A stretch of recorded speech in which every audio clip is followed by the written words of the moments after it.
and welcome back to another episode of Duet Reviews here at Cup of Hemlock Theatre. My name is Jillian Robinson. I am your associate producer here at Cup of Hemlock, and I am joined by one of our fabulous co-artistic producers, Ryan Borochovitz. Ryan, how are you? I'm good, Jill. How are you? I'm wonderful. Thank you. So today we have a very special episode. We are reviewing the Assembly Theaters in association with One for One Collective and the Spadina Avenue Gang's production of 2 Minutes to Midnight.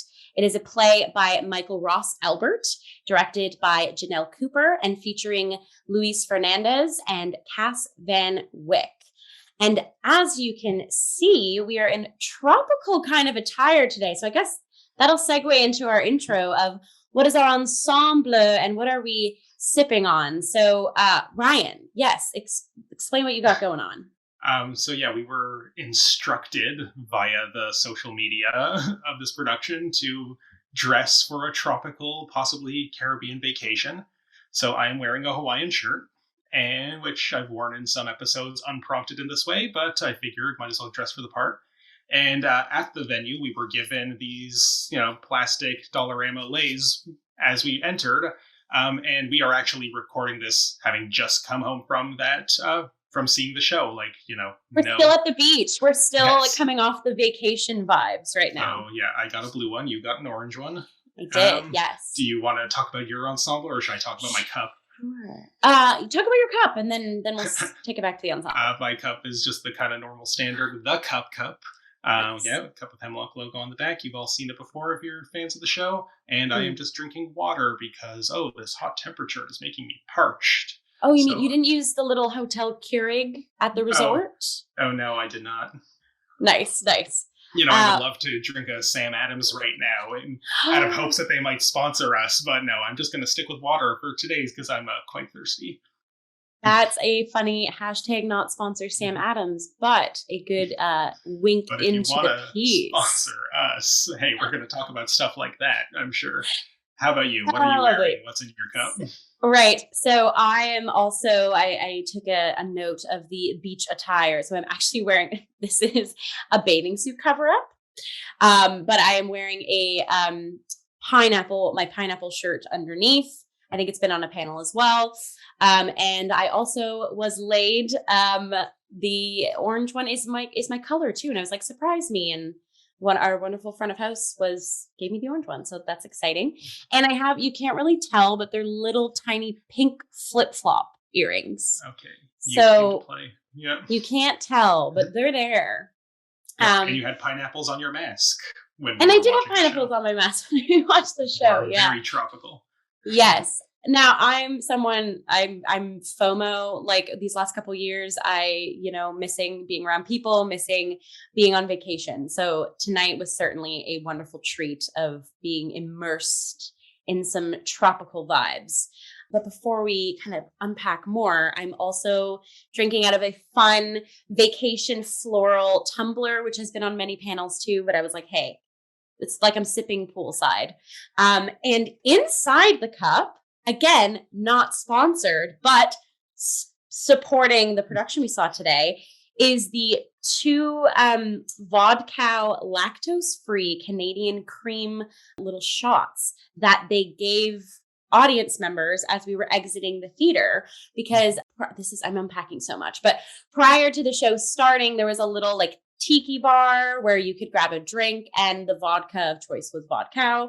And so as we left, they gave us a little aperitif of lactose-free cream liqueur that could be chilled, served on ice, how I am drinking it now, or popped into your coffee or tea, if you will. Again, not sponsored, but I feel like that was a very smooth. But if you want us, you did a great job. And if they want to sponsor us, again, like in the show, vodka will take your sponsorships. Yeah, but it's just a big giant cup for the little tiny amount that I'm drinking. Okay. But then I have my water bottle too, because in high climates you need to stay hydrated. Indeed. Okay. So let's unpack. There's lots of I have such vacation energy right now. So I kind of want to start us walking through the threshold of the theater, because that's when the things kind of started for me. So we got in and the whole lobby was beach themed. Like I said, there was a tiki bar. The two people behind the bar serving us were in Hawaiian attire. Yeah, and just kind of had that like hang 10 surfer energy.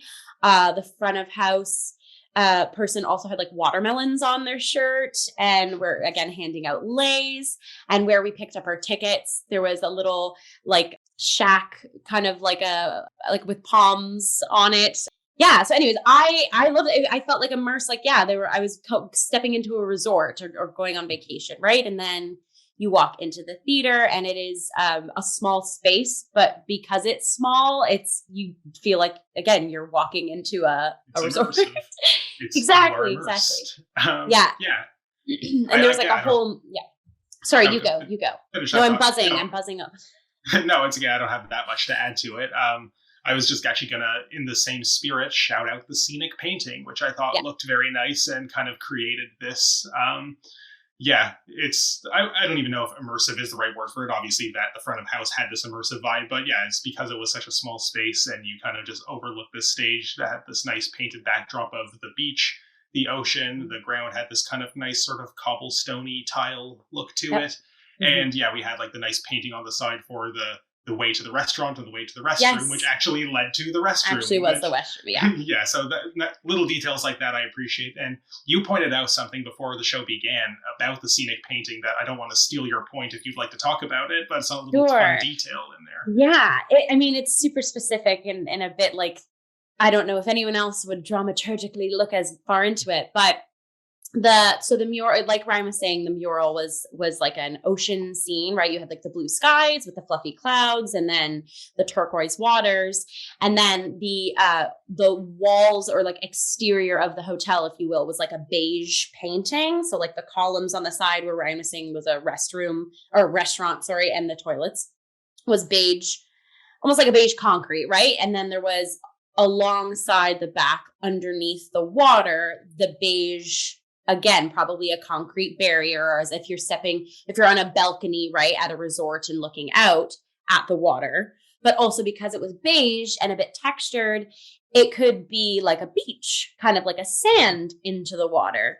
As the piece unfolded, I feel like I won't spoil, it's probably more one than the other, just based on where characters are in most of the piece. But I feel like it also didn't necessarily have to be, and I thought that was kind of a nice way to sort of round out this detail that you so astutely observed, that you know, they're kind of, the two characters are standing on this precipice, and this play is about perspective, and from one perspective, it's kind of like an optical illusion. Are we looking out onto the beach, or are we looking out from this kind of like columned wall that's maybe boxing them in a little bit? And I don't think the play does give definitive answers either way. And for such a small, too minute detail till midnight, so the puns are coming out. I thought, it was just a nice little touch, and kudos to you for noticing. Yes. So let's dive into a little bit of like context of the plot. So Ryan, do you want to kind of give our listeners, viewers, a peek into that?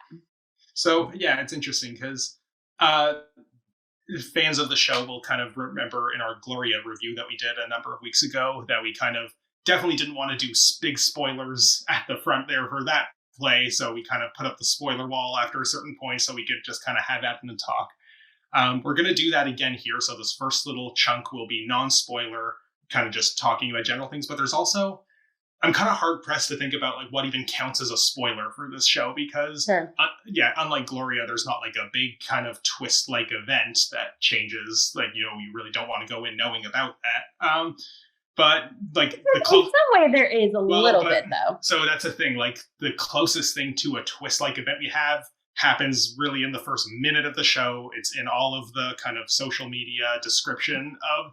So I feel like we are well within our rights to talk about it. We might still, in a bit, put up the spoiler shield so we can just talk without having to worry about, is this a spoiler? But for now, I think it's safe to say that we can talk about what the plot of the show is, because like I don't feel like that's a spoiler if it's revealed in the first minute of the show. Don't disclose the ending, maybe. We'll leave that behind the spoiler wall. The ending.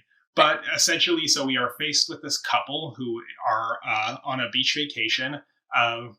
Before the house lights even come down, we see them kind of like gathering onto the stage, and they're like having like a little bickery argument as the two of them, their names are Jack and Tracy, as Tracy kind of goes onward to the beach and Jack is alone. He's kind of like taking pictures, like selfies of himself. He's, setting up the glasses perfect. And we see him kind of subtly get down on one knee. I'm like, oh, okay, he's practicing that he's going to propose. And that's the first image we get before suddenly lights go down, big ruckus, big, like a huge noise. Because there's been a nuclear siren, or that there is an imminent nuclear bomb coming down, and everybody on the resort panics. The staff all vacates. People get on these like shuttle buses to get to the airport, and only our two main characters are left. And this entire show is essentially them hashing out their relationship, essentially, as they kind of process what's likely to happen to them, that, coming to terms with their mortality, thinking about how they've spent their past 3 years of their lives in this relationship. And yeah, it's, I kind of have, I don't know if this is the place yet in this plot summary to kind of unpack what I think it all means, but I don't think you should do that yet. And I think that's enough plot. Okay. So yeah, it is essentially this relationship drama set in the context of imminent nuclear destruction, and this kind of like wonderful two-person dialogue that unfolds from that very basic prompt. Yeah, I think that's a good. We've welcomed you to the party by the ambiance that is created in front of house and the scene that you kind of welcome you in. So we've welcomed you to the resort, and we've given you a tiny glint into what our two characters are up to. But I think the rest, and as much as that might feel like a big spoiler, like, oh my god, nuclear bomb, that feels like such a twist, it's just the inciting incident. It isn't what the play is about. There is so much more that does kind of spin out of that, but that is this kind of starting point of where we come from, not a twist that happens that changes the way we see things. It is very much what the play is. And you mentioned that a lot of this sort of what we're kind of talking about right now was peppered throughout Assembly Theater's website and their Instagram account. I kind of want to just talk about that before we put up spoiler alert too. Go ahead and check out Assembly Theater and One for One Collective's Instagram pages, because their social media person has been really unique, and their posts have been so exciting. It's like they literally are advertising to come to this show like it is a resort. I clicked on one post, I think it was yesterday, and it was saying, before you board your flight to come on vacation, make sure you wear a mask throughout the entirety of the flight, or make sure to bring your passport. And then in brackets, it's like, we are still checking vaccine passports. So it's been that kind of like welcomeness and like super cool kind of, I don't even know what the word would be, like immersion. It's part of immersion, like blurring the lines, right? Between, it's like really, really, really welcoming folks into this space. And especially in a time we're just coming out of winter, we're still in the middle of panorama right now, we'll call it. So it was like a lovely invitation. And then the night was a great escape. Yeah. I have two kind of thoughts that I want to bounce off of what you've just described here. Sure. Go ahead. First one, that yes, the social media, like I'm not very active on social media, as I state at the end of every single episode when we do our plug. So no surprises there. But like, yes, you've been reading to me like all the stuff that they've been posting, and I agree it's very fun. And in that same spirit, I'd also like to give a shout out to something that very rarely gets a shout out, but the program design, the graphic design and web design of the program is actually quite nice. And I don't necessarily want to spoil the program, but like appreciate the program when you do go to see the show. Audience listening to this, make sure you do scan that QR code, because it is actually quite fun and really well designed. So hats off to whoever made it. Michael Wheel Gomez, apologies if I am not pronouncing your name correctly, but I believe that is our graphic designer. So right. And I believe the marketing manager was also credited. That is the marketing manager, Kate Farrow. Again, apologies if that is not how you pronounce your name, but yes. Yeah. Those are most likely the people we want to be thanking for all this fun little details we are just discussing right now. Yeah. The other thought that I had thinking of what you were just discussing about the pandemic, and this isn't a spoiler for the show, but I kind of liked the way that the show engaged with the pandemic in interesting ways, because it definitely wasn't on the nose. It wasn't a big thing, but this was clearly happening in a post-COVID world, which I've actually, there's been a lot of like discourse about television and film and, have enough things been made in the pandemic time or post the pandemic time to have to question whether or not they need to integrate that. But I actually haven't seen a lot of theater of the plays that we have kind of been fortunate enough to see coming out of COVID that have necessarily actively engaged with the pandemic, because a lot of them were just written beforehand, maybe had their productions delayed or, and I'm sure over the next several decades, we're going to have a lot of, hashtag big important plays about COVID and about the pandemic. But I liked the way that it was dealt with very subtly here, that there was clearly acknowledgements that could be interpreted as it happening. And there's also just a mention of the Freedom Convoy, which is something that could not have existed in a non-COVID world. So I like the way it was handled subtly, that wasn't denying its existence and kind of immersing. Again, it's all part of this immersion. It's allowing us to relate to, this is the world we live in. These characters have been isolated for a very long time, which is why the fact that they're on a tropical vacation, Jack's career as a social media influencer who reviews hotels and vacation resorts, it feels very much like these characters have been bubbling in that isolation, and that's where so much of the plot spins out from. And maybe a lot of people will find that relatable. Oh, absolutely. And the thing is, with this piece, and this isn't a spoiler either, but this piece is so comedic, and there was so many laughter shared in the space that it was such a oh my gosh, these characters get me, or I totally understand what they're doing, right? Because even throughout the pandemic, alongside just the isolation, right, and the ideas, switching career paths, but the idea that relationships have been formed or broken or bubbled a weird way throughout these last few years too, and that all comes out in a very relatable way through satire, through sarcasm, through quivering lips and fury. And it was just, very, very real. Again, I'll kind of put a pin in that until we put up the spoiler wall. But this is another thing I want to say about the whole isolation aspect. And again, not a spoiler if folks have been to the Assembly Theater space. It is quite quaint. It's small. So a lot of our whole piece is in this very black box vibe. And that alone, to me, and even the audience, our chairs were very close together. It was they were the only people left in the world or in that space. And it kind of even though we're seeing them at a resort, because the resort is in the Assembly Theater space, it's we're only seeing them in four walls. And I feel that was another thing that all of us can kind of relate to. And I would even say that I'll call it a hat tip to, I guess, both the playwriting and the directing here, is that I like that this play was kind of mimetically sealed behind the fourth wall. I feel like it would have been cheapened a bit if they tried to break it, kind of corral the audience into it. It's very much about these two people who've been trapped together for 3 years in their relationship and are now the only two people left on Earth as far as they're concerned.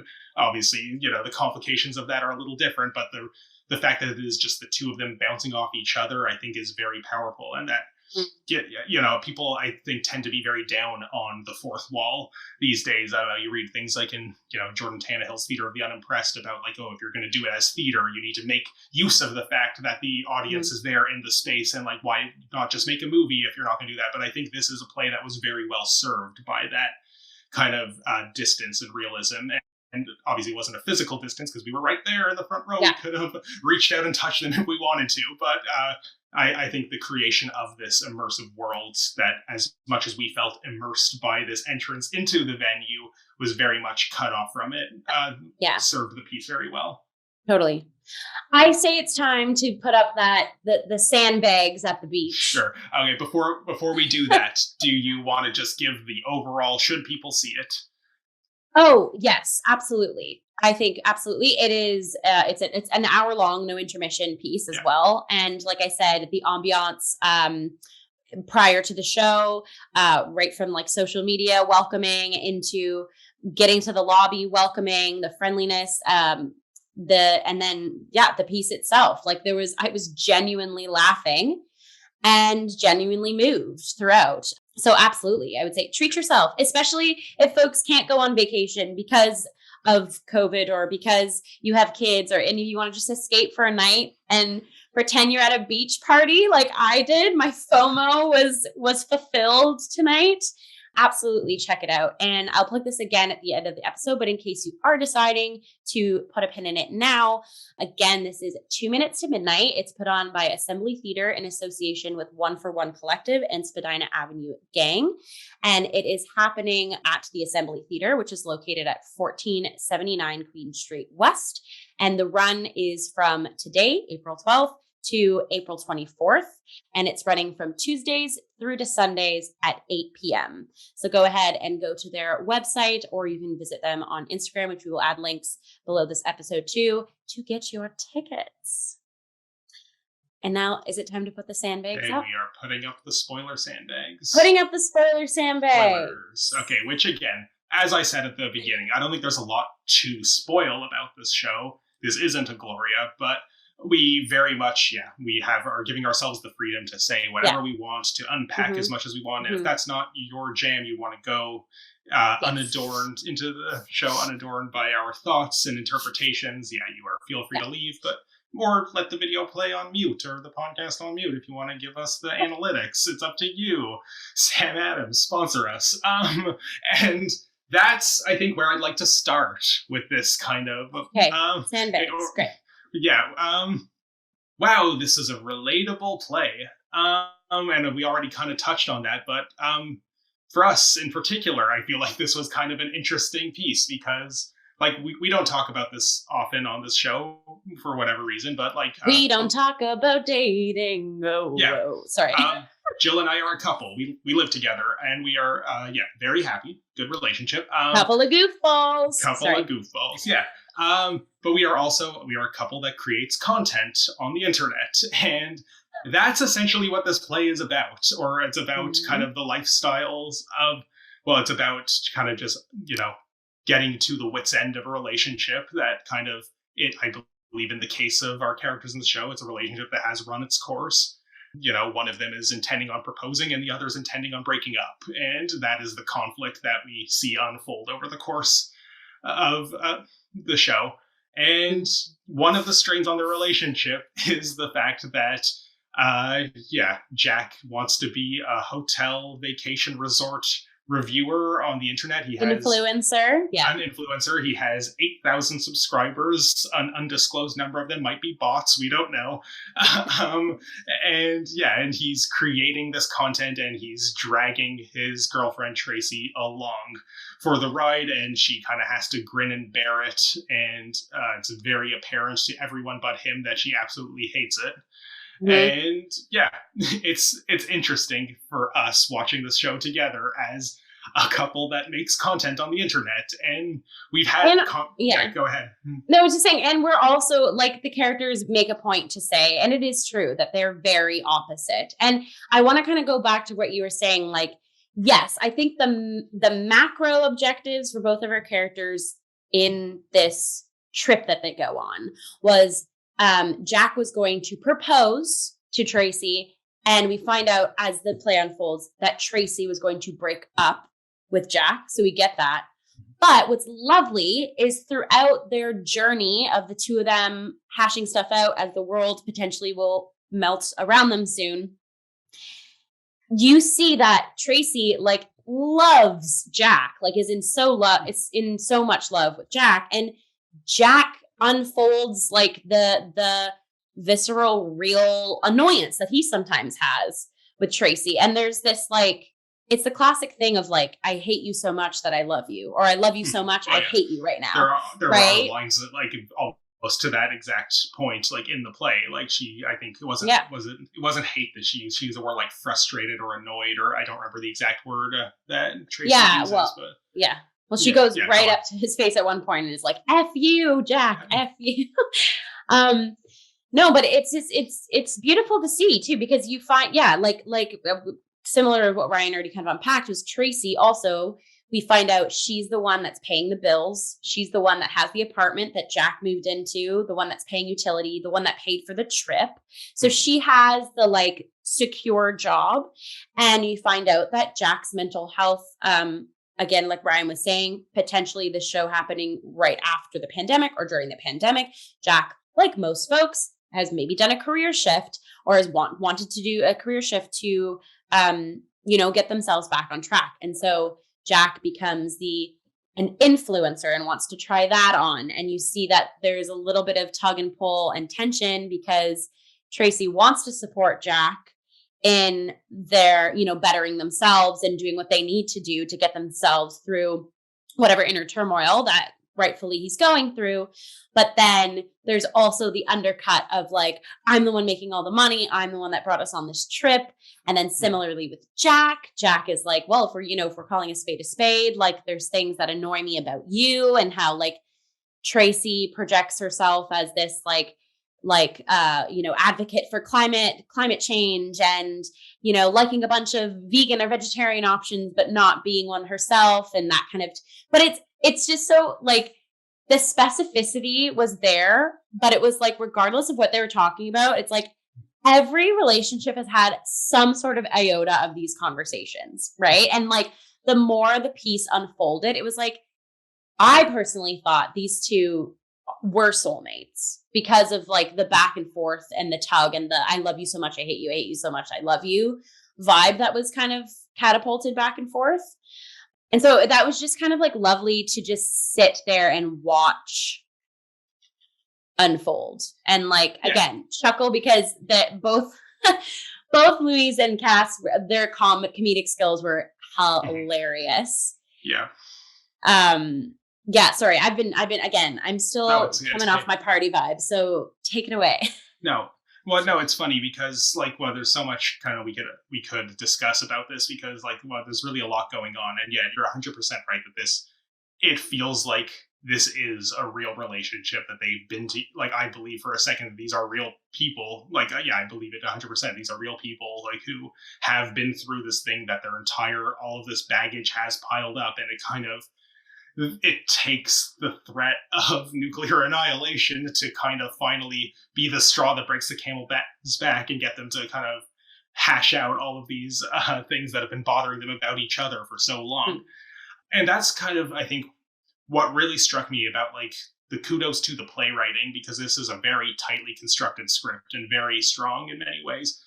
That it's interesting, and this goes back to why I don't feel like talking about the bomb is a spoiler, because it's not really a play about the bomb. I would argue it's not even really a play about confronting mortality, and which is interesting because the playwright's note that Michael Ross Albert wrote for the program, the very well-designed program that we discussed earlier, very much was leaning into the fact that this is a play about mortality, and he spoke very eloquently in this program note about people he's lost rather recently, and it's very touching. But to me, I just feel like it's very much, it's less about mortality, and it's more that this is a thing that raises the stakes to what we need to do to have this conversation. It's kind of like, it's sort of what Michael Shurtleff says in the book Audition about the only reason that a character is made to drink alcohol in a play isn't to get the actor to slur and say funny things and trip all over their feet, but it is to get them to say or do something that they would not say or do if they were sober.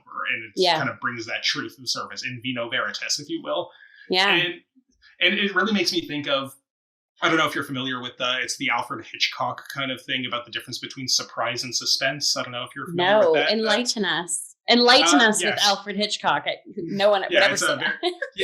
It's a very famous thing that, kind of story advice that Alfred Hitchcock gives, where he's like, pretend you're watching a scene of two people talking, and 5 minutes in, the room explodes and they both die because it turns out there was a bomb underneath the table. That might give you a big surprise to see it, but it kind of, okay, well, that's, weird, and I wasn't expecting that, but okay. But imagine that you're watching the same scene, but at the very beginning of it, you, the audience, get to see with the camera pan down that there was a bomb under the table. And then imagine watching that 5-minute scene, knowing that, oh my God, they're going to blow. That's suspense, not surprise. Right. And he, as the master of suspense that he was, obviously favors the latter.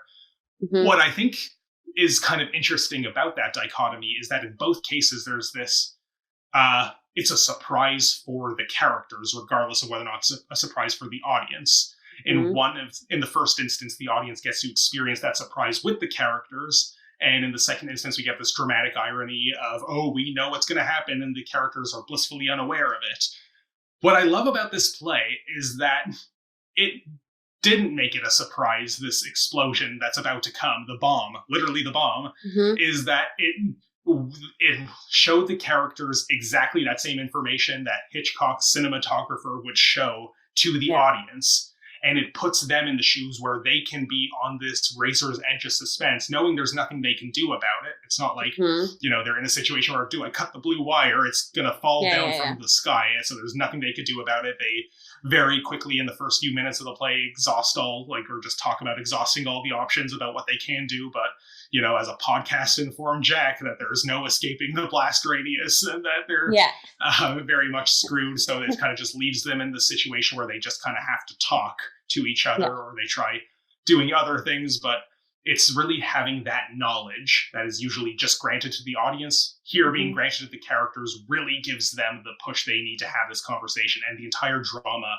unfolds from that. Because this could have, honestly, you could do a version of this play where the exact same types of conversations between a couple happen, minus the bomb. Yeah. Where it's just like, we've been in this long relationship and finally now we're talking through all these things that we should have talked about a long time ago. But the bomb is what makes it meaningful. It's knowing that they have nothing to lose and that they're going to... Totally.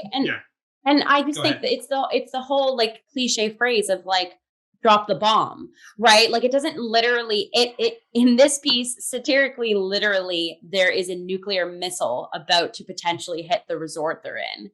But I think in the world we're living in now with, pandemic vibes and there's been, again, people pivoting careers, there's been an awakening of a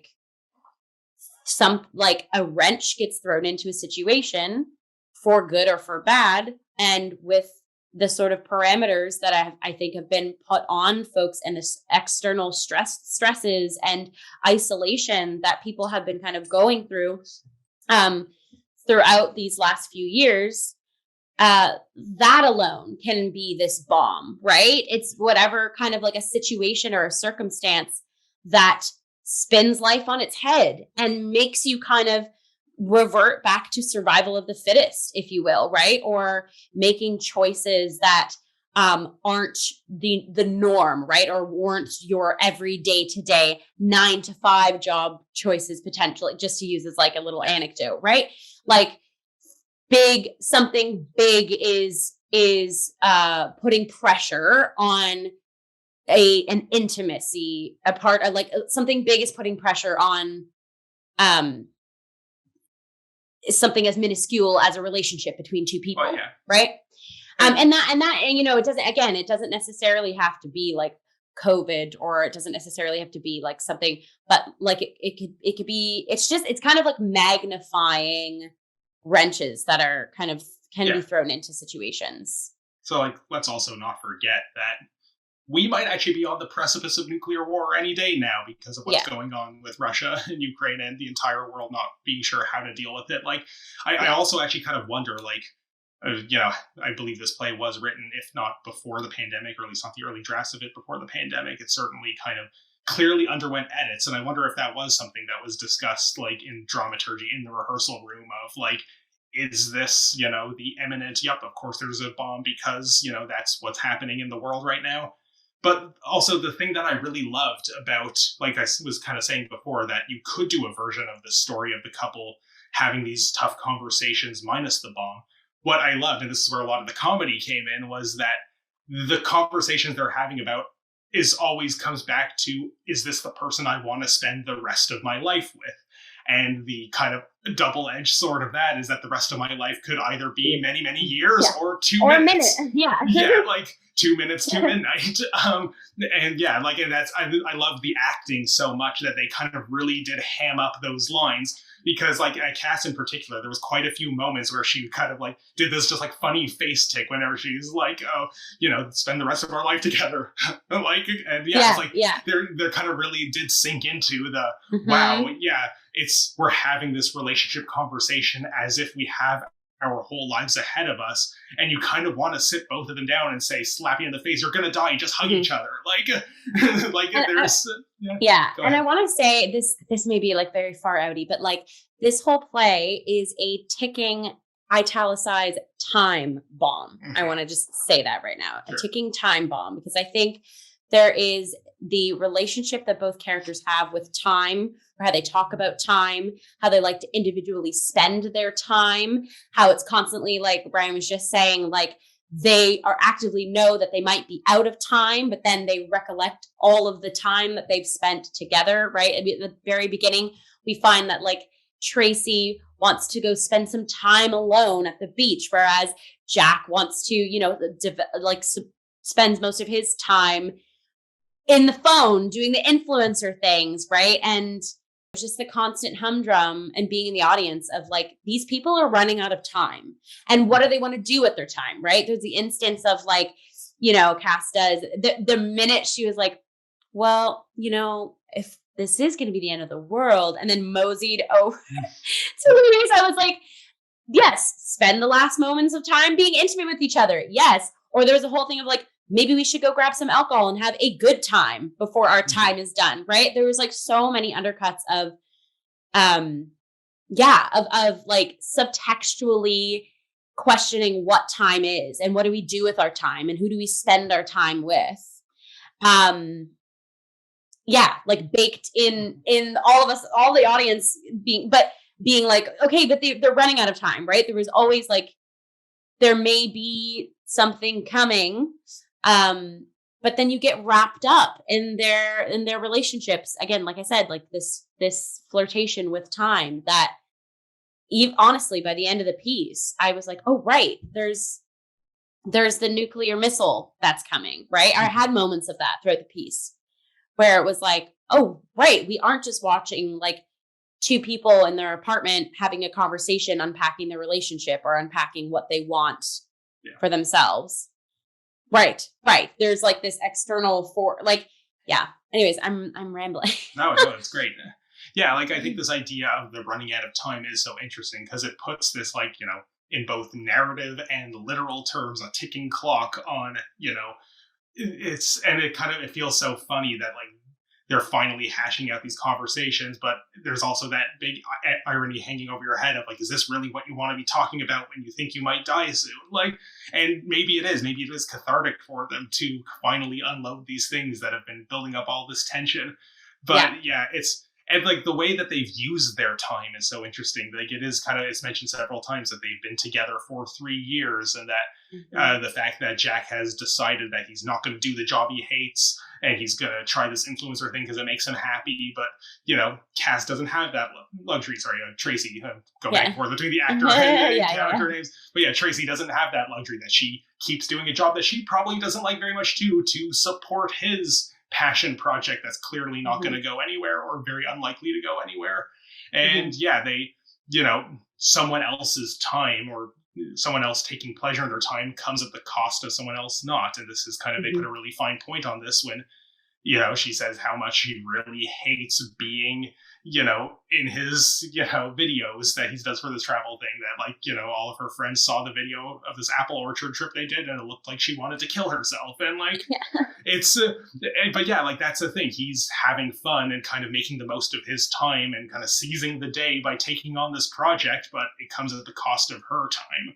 And, you know, being in a relationship is very much that. It's that it is this kind of give and take of, okay, I might have to compromise some things that I don't like about, or I'll have to kind of, I don't want to do this, but it's important to the other person, so I'll do that. But, you know, when you're going to die in 2 minutes, it does maybe make you reflect on, wow, is this how I want to be spending my time? Is this the best course?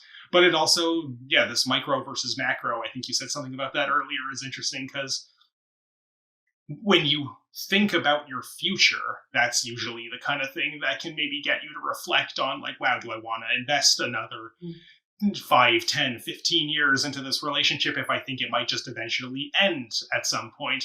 But then knowing that they might only have 2 minutes together, again, I just want you can only think about the present. Yeah. yeah. Which I'm like, if the present is truly miserable, then it's kind of worth it for them to break that down. But they, as you've said before, it seems like they clearly are in love with each other. And there is this like great foundation of this relationship. I just want them to put all this baggage aside and just spend those 2 minutes loving each other. And of course they can't, because once you open up that can of worms, it's just worms until you're buried in worms.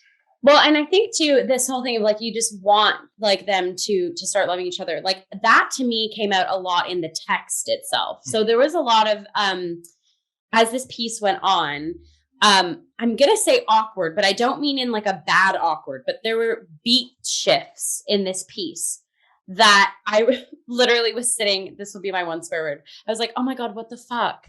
Cause like, it would be moments where like, there'd be silence, or like I said, or like a coming off of like a steamed bit of conversation. And then the text was like, okay, like an example, like, should we just do something fun before? And it's like, yes, you guys should have been doing something fun like this whole time. Or like the text, there was like a beautiful, like natural human awkwardness to it almost also reflected like being in the characters being in the sort of literal life and death extraneous situation that they were. You would biologically probably start feeling loopy, right? Or like spinning the gears in the mind, or like feeling inebriated, if you will, a little bit. So some of these beats were kind of like, what do you mean? What should you do to have fun? Like, you know, but then I kept having to be like, no, but that's so natural. That's like, it's the classic, like, hey, you've got to break like the pregnant silence and let's bring up the same beat or conversation starter we started, like, you know, and I just thought both, it kind of both Jack and Tracy have moments in the play where they start a new one of these beats or moments. And I thought it was really lovely to see how their character does that.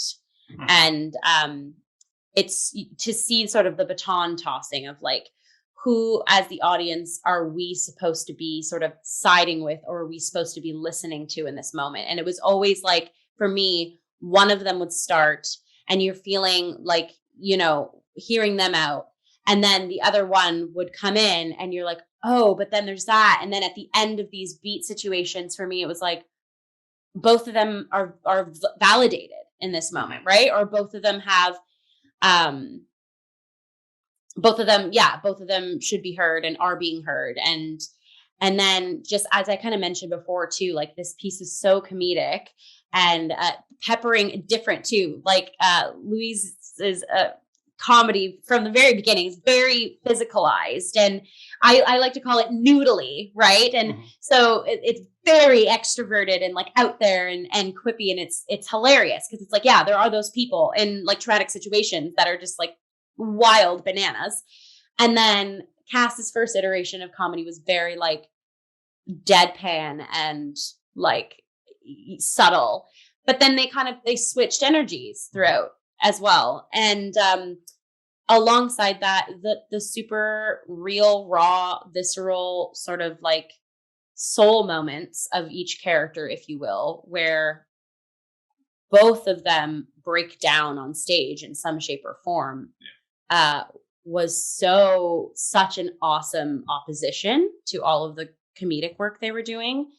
And it was again in those moments, like I felt this was like a genuine relationship throughout, but in the moments where there was like the F-bombs right in the face, or the fury, or like the quivering call to her mom that Tracy does, where Cass literally goes from like sarcasm to like shaking on stage, about to gush tears everywhere. Like that switch was like, oh my gosh, these are real people, right? And like this, anyways, I'm going on a it's okay. Stop apologizing. This is good. This is good stuff. Yeah, no, agreed. And I think, sorry, just to kind of pick on one thing that you kind of brought up there, something that I thought was interesting, and this goes back to the writing too, is that very early on, it's kind of introduced to us in this like moment when Tracy's off stage and Jack takes this opportunity to film what he thinks might be his last video. And he kind of mentions that, he tells his fans that he's going to propose and it's going to be this whole thing. And, he'll check it back with them. And he kind of mentions, this very delightful offstage character that we never see, Brandon, who's his best friend since childhood. And he says that Brandon mentions that, oh, you're such a dysfunctional relationship that, she's too negative and you're too positive. And how will you ever make it work? It's very toxic. And it's interesting because that line kind of becomes almost the line in the sand of sort of a thesis statement of what is the opposition between these two characters that's being dramatized. And throughout most of the play, I think it kind of wants us to agree with Brandon's assessment that Tracy is very negative, Jack is very positive. They see things in very different ways as a result. How will this relationship ever work? It's toxic. They can't possibly make it do.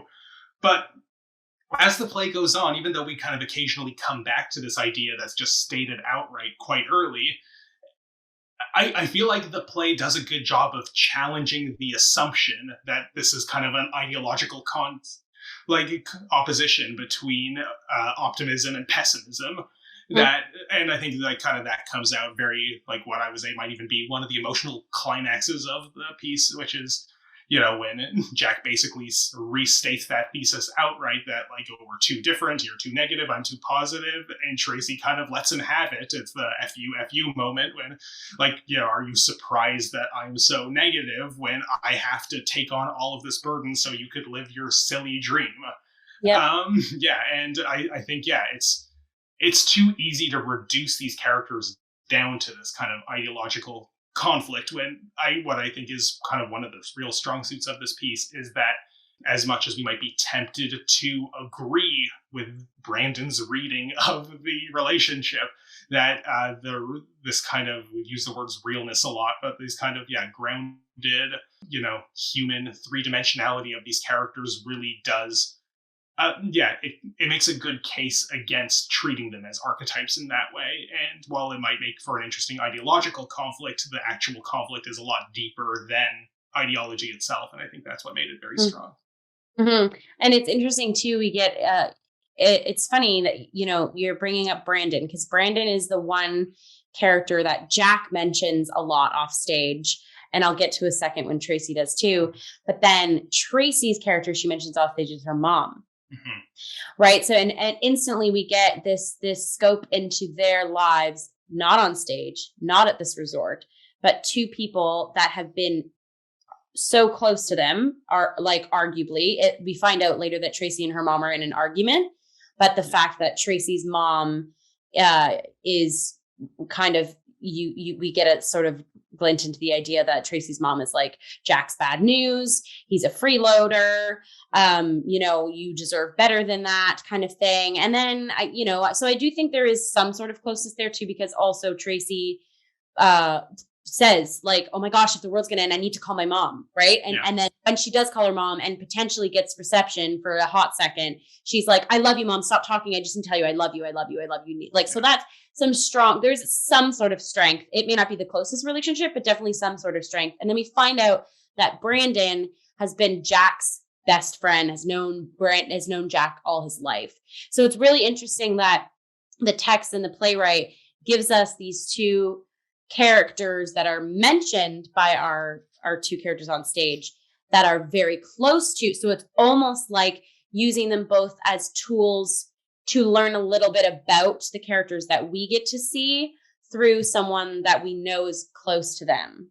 And then you also kind of figure out who maybe what a little bit of their true colors are, right? Like at first we're like, oh, when Tracy mentions about her mom, she's like, I want to call my mom, I love you. It's like, oh, maybe she's just really close to her mom. But then after the fact, we realize, oh, her mom might have been meddling with her relationship. Maybe her mom's been putting pressure on her. So there's like a little bit maybe of like underbelly toxicity that Tracy's mom has in the back of her mind. And then we also in the swing with on the opposite side with Brandon, we find out that Brandon's views are maybe a little bit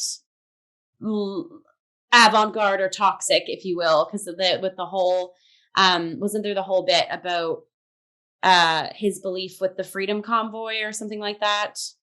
Wait, with Brandon? I don't recall that. Yeah. Or with climate change. It was one of the things where it was like, we understand Brandon's point of view, or maybe I'm misremembering. But basically the whole, what I'm trying to sum up here is that like the characters that are mentioned off stage that give us insight into the characters we do see on stage, we also kind of get to see, and this is kind of going back to my whole stance on how Tracy and Jack are soulmates and do belong together, is through these sort of offstage characters. It's the kind of classic thing of like, you're going to have so many challenges and obstacles, and those can be in the form of the people closest to you. But at the end of the day, it is your relationship, it is your life, and what do you want? Right. And they kind of both, because even Jack talks about Tracy's mom of like, like your mom thinks I'm a freeloader, and then Tracy says like, I've been in contact with Brandon to, make sure that he's there for you in case, because she's like, in case I break up, basically it's like, in case I break up with you, I wanted to make sure that Brandon is there for you. So yeah. Anyways, I feel like I could unpack these offstage characters all day. No, they're very interesting. And like the thing that I like about the mom in particular, which thank you for bringing her into this, because she and Brandon serve on a very base level. They serve the same function, that they are someone close who is like, very close, known these characters their whole lives, who from this outside perspective can very clearly see that this relationship is not working, and doesn't mean that it can't work or can't be remedied, but that there is something wrong and you two are kind of a little too in the thick of it to really diagnose the problem, or you're too busy repressing it until it explodes in this life and death situation. But yeah, it's the fact that these are two characters who, even though they probably never interact with each other, Brandon and Tracy's mom, they have come to the exact same diagnosis of this relationship. And what I love, we don't really get as much of a moment related to Brandon, but I love the moment of Tracy calling her mom and breaking down. It's before we really find out the mom's position on Jack. But once we do find that out, it kind of makes us look at that tearful phone call again, because when we find out that they are in a fight about this and they're not talking to each other, all of that melts away when you think you're going to die. And I think that kind of is a microcosm for the conclusion. That melts away when you might melt away. Yes, I didn't 2 want to put too fine a point on it, but yes. But I think that's interesting that Tracy's able to have that revelation with her mom that like, I'm going to die. I don't care that we're fighting. I need to talk to you and tell you I love you. But she doesn't come to that same conclusion with Jack, which I think is interesting because instead... Yes, she does. She says, I love you. Yeah, they say I love you, but it's not like, oh my God, we're going to die. Shut up. I just need to cry and tell you I love you. You'd think that's what the whole play theoretically could be. But no, instead the opposite happens. They start fighting and it's kind of explodes all this tension that's been building up, which I think it's interesting because it's kind of representing sort of what I've been saying. I think kind of this entire play could have just been the, we're going to die. Let's just enjoy these 2 minutes or an hour, whatever we have, and just love each other. Yeah. But yeah, and it's that, I think, and maybe what's kind of interesting about that is the fact that she and her mom were already fighting. It's easy to stop fighting when you get the perspective of, I might die soon and I might not get a chance to tell you. But because she and Jack were not yet fighting and everything was being kept under the surface, it has the exact opposite effect, and the fight begins when confronting with this ticking time bomb. Well, and I think it just goes, again, it justifies how deep their love is rooted too, right? And how, like, we would love to say like, oh my gosh, we're going to die. Okay, I love you. But that's also like kittens and rainbows and rose-colored glasses. Like, I think there's, again, this is like symbolic too of like real, you hear the classic tropes all the time of like real love is messy or it's complicated or it's complex and it's hard at times. Like, the countless times I've heard the phrase like being in a relationship, it's hard. And it is like you were saying earlier, like it's hard work. You have to like sacrifice certain things about yourself or like accommodate certain things with your partner, but it's you do it because you are so in love with them. And yeah, it makes it worth it.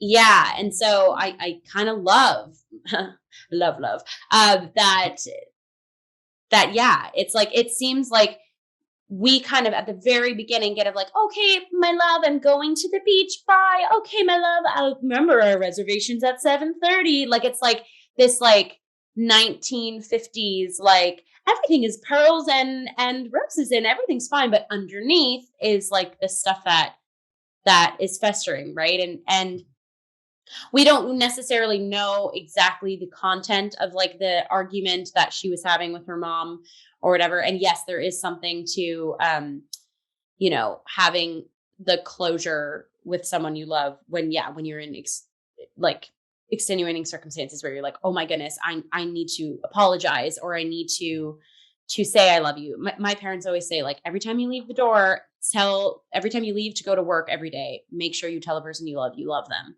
because you don't know if it might be your last time. Yeah. Right. And but the thing I kind of like that her, because her mom, like when she gets reception, her mom was clearly saying something, and straight off she was like, no, stop talking. I love you. You just need to say I love you. And it's like, yes, I get that, but that's also band-aiding maybe what needs to be talked about. And then we see in the relationship that we do get to like follow the trajectory of, they talk about the underneath the surface stuff, so that when both characters do say I love you, or like I hate you so much that I love you, it packs like a deeper punch. See, yeah, it's interesting because I think telling the mom, just shut up, I just need to tell you I love you, like, it's, I agree that yes, they probably still do have things to discuss, but when you think you're gonna die, none of those things matter. It's like not important. Whatever they were fighting about, like, will suddenly cease to be important. But what does matter is that I don't want the fact that we were fighting to be the last thing you remember about me if I go up in flames in 5 minutes. Yeah, but also there is something too, like the last thing you remember is just the 3 words, I love you. When it's like clearly we get enough, scope into the relationship of, yeah, there is love there, and like clearly like support and looking out for her and her choices. So I don't know. I feel like, yeah, like I don't think it's just the 3 words themselves. It's the fact that I felt the need to call you with the minimal reception. I know, to tell you that, so we're not. But what I'm saying, what I think is like that quality of the script, or why that's included. I think it's to justify that. Don't just say I love you, mean it, or talk about the stuff to hash it out, to actually genuinely mean it. And I think we see that through Jack and Tracy. Yeah, I think she means it in that moment with her mother, though. I don't think that's not meaning. No, I know, but there is something to like, no, like the fact of that it's in the script where she's like, no, don't talk. I just need to say I love you.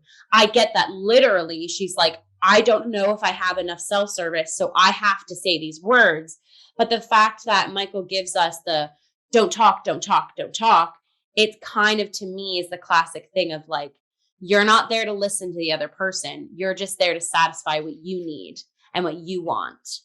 And is that genuine? And it's so tiny and it's a blip, but I think it adds frosting to the cake of when Jack and Tracy unpack their love and the messy rawness that it is, and the beautiful supportiveness that comes out too. You're like, oh, that they're listening to each other, Mm-hmm.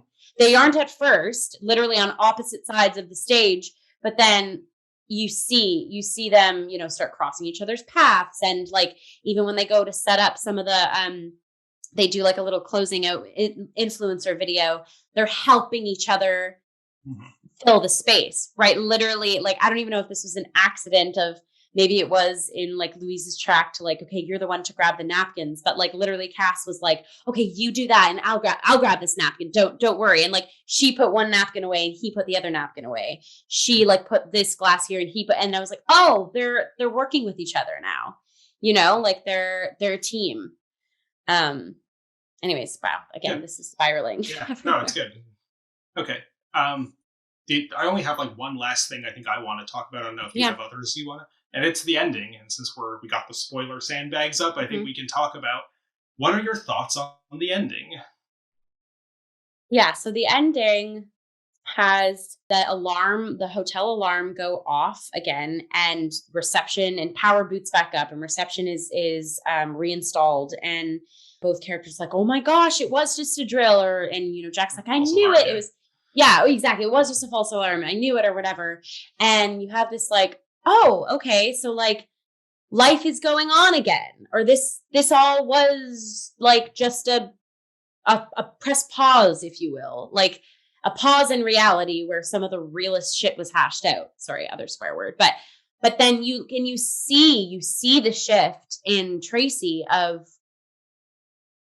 oh gosh, like we are going back to reality.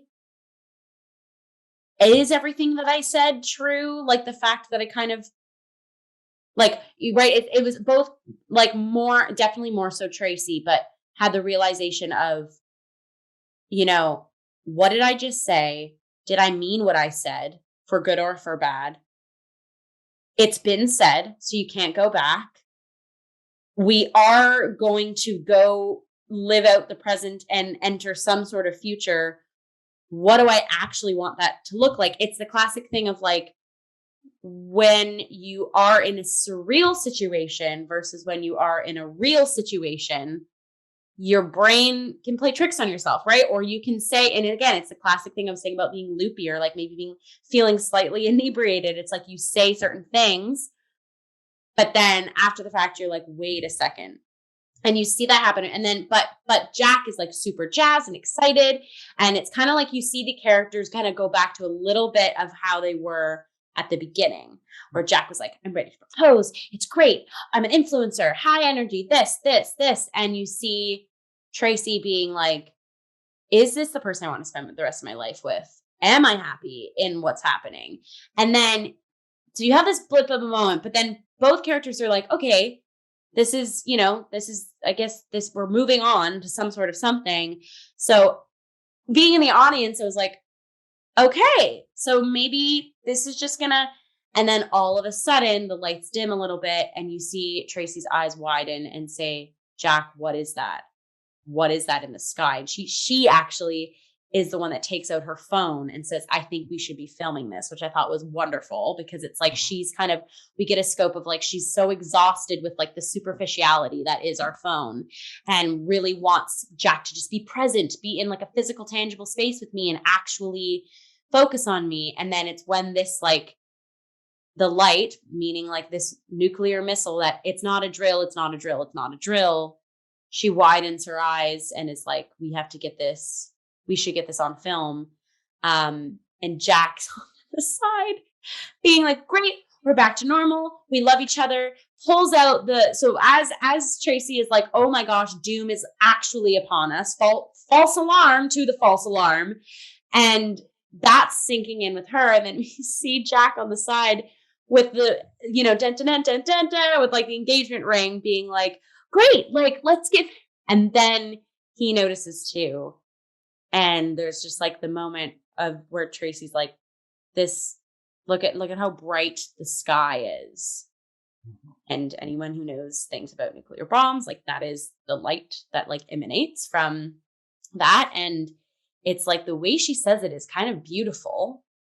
Look at how bright the sky is. So maybe in that line too, I was unpacking like, is there like a clarity? Like, look at how bright the sky is, right? Is there a clarity of self, a clarity of relationship? I mean, quite literally, the sky is bright because potentially the nuclear missile is upon them or has just, dropped near them. And that's why they're experiencing this. But the way she said it in like a beautiful way, it was like, okay. And then the lights go out. Yeah. So sorry, that was play by play. You can unpack what you may. No, it's okay. Lots of thoughts here. Like, because you think that just so maybe I was like too literal about it, but do you think that at the end the nuclear missile is actually happening?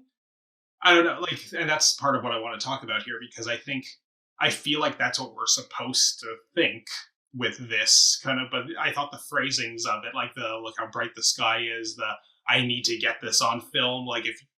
like it was kind of just ambiguous enough that I wasn't sure if that was the note that we were being left with. Because, like, why would she need to get it on film if they're just going to be incinerated? I get that it maybe symbolically is more of an olive branch to Jack's way of life, but like what functional purpose could that serve when there's a bomb heading your way? And to call it, like you said, very beautiful language of look at how bright the sky is, like, is that like, and maybe there is kind of beauty in the sublime facing this destruction, I don't know, or kind of coming to terms with it through this acceptance of going through the crucible of this entire journey they've been on throughout the play. But yeah, like it was interesting because I was so satisfied, I think, when we got the false alarm and then they reverted back to where they were at the start, because after they just had this bit of this reconciliation moment where I think Tracy said, like, let's do something a little more frivolous, and you think she's pointing to the champagne glasses, but she's actually pointing to his phone, and she can now finally get behind, well, sure, let's do a little BS review of this resort that's about to explode, because why the hell not? It's fun, and this could be the fun way that we spend our last moments together. And, you know, she even says in that, because again, no tomorrow, no consequences, she says, you know, we've decided we're going to spend our lives together. And then when they get the false alarm notice, you know, Jack takes that seriously, whereas Tracy's left with, oh crap, everything that I said in this moment of thinking that there's no tomorrow, suddenly there's a whole lot of tomorrows ahead of us, and did I mean it? And it kind of is this clever inversion of what we've been faced with, just how we kind of had this ticking time bomb forces them to have these conversations. It also forces them, and specifically Tracy in that moment, to realize that, well, none of it actually matters because we will be dead. And things matter a lot more when you are going to live to tell the tale.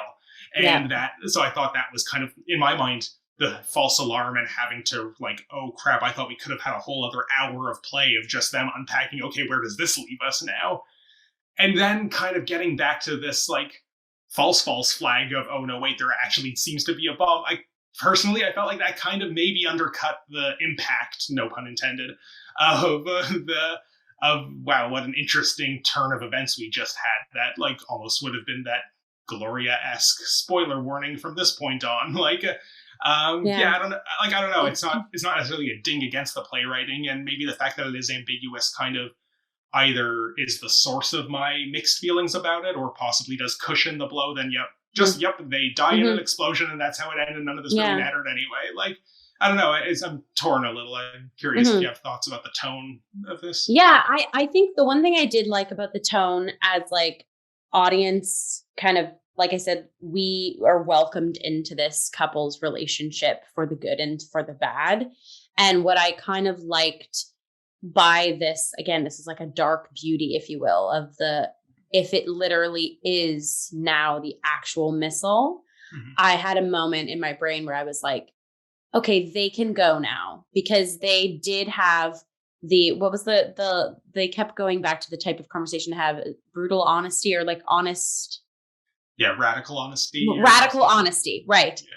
So a lot of radical honesty was placed, a lot of question asking, a lot of, like, soul moments, heart moments were shared. And there was, like, again, this dark beauty of, like, yeah, they can go. Because I think it would have been a lot shittier, third swear word, I'm terrible tonight, if they didn't hash out that, right? And it's like there is something lovely in, like, both of them maybe didn't go, they probably could have gone further with what they had to say or needed to say, but they definitely got to express themselves in some shape or form and see the other one through a different lens than before.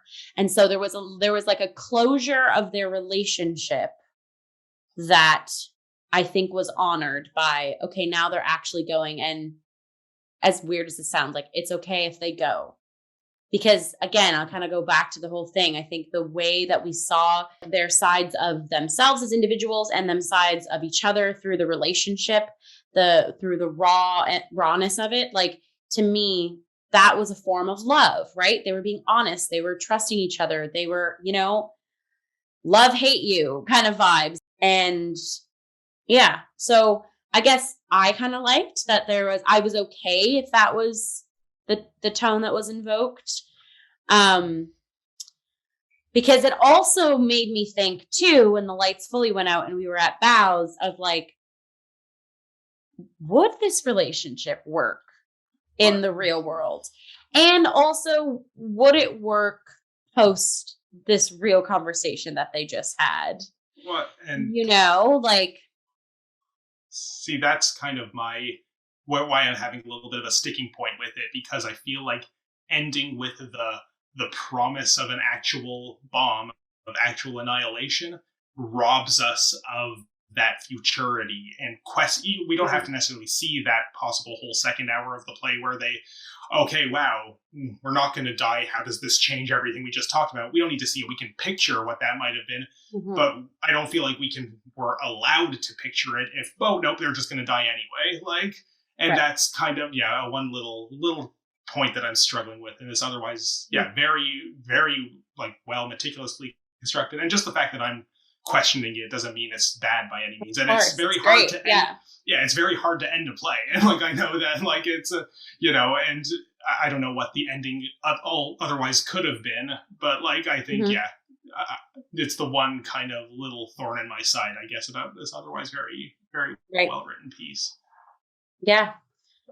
Agreed. But like you just said, that's part of theater, right? It's job to make us ask questions and kind of make us stew and do what we're doing now, pump out some content where we just unpack and potentially some moments ramble on bits of, this is going on in our brains. Maybe it's not going on in yours. Maybe it will be now. Who knows? I think that's a wonderful place to leave this piece, I think. Yeah. So once again, I'm going to plug the details. If you would like to go on vacation with Assembly Theatre in association with One for One Collective and the Spadina Avenue Gang, check out the play 2 Minutes to Midnight, written by Michael Ross Albert, directed by Janelle Cooper, featuring Luis Fernandez as Jack and Cass Van Wyck as Tracy.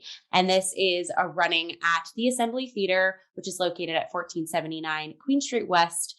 It is running from April 12th to the 24th, and Tuesdays through Wednesdays, 8 p.m. are showtimes. So go ahead and check out their website, Assembly Theatre's website, or Assembly Theatre and One for One Collective's Instagram, which we will post at the bottom of this video, to get your tickets.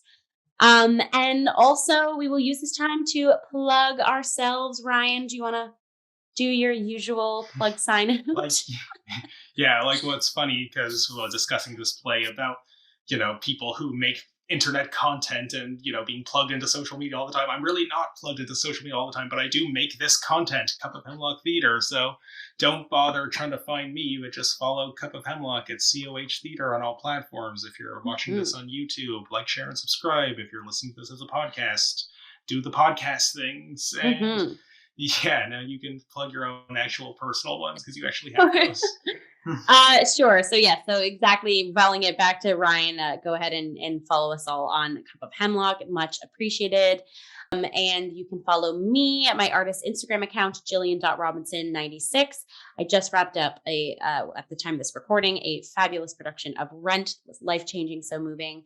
Shout out to folks that were involved in that. And I will be pivoting to step back into the Purple Converse of Rapunzel with Rapunzel, the family-friendly musical panto with TYT Theater. So keep your eyes peeled for content and tickets to that if you would like to keep up with me. But aside from that, as usual, stay safe, folks. Stay healthy, be well. Share the love with those you love. And that's, I think, where we'll leave you. Cheers, Ryan. Cheers. Always a pleasure. Likewise. And we will see you next time, folks. Bye.